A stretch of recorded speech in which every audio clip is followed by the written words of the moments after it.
Hello, welcome back. Now on to direct labor. So we remember from last week that the direct labor standard cost is made up of a price standard and a quantity standard, just like your direct materials. We said included in the price is the rate that you pay your laborer, right? If they make $15 per hour, for example. Also included in that are any payroll taxes, any fringe benefits.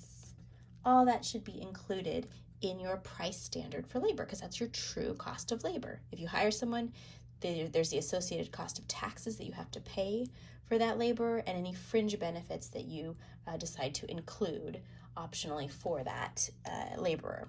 Quantity, there's the production time, the amount of time it takes that laborer to make the unit.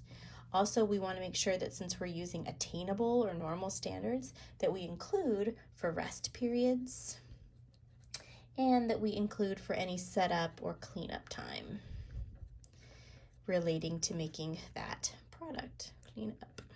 Okay, now that gives us our DL standard cost.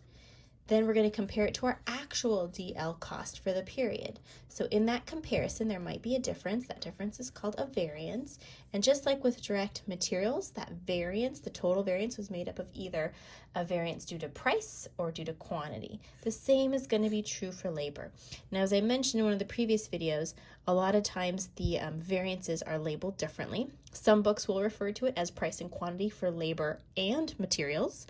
Some will call it rate and efficiency. Your book calls it rate variance and time variance. So we'll go ahead and use those that terminology in our notes here, just to be consistent when you're reading. So they call the variance for direct labor that's attributed to a difference in price. That's called the rate variance for the period.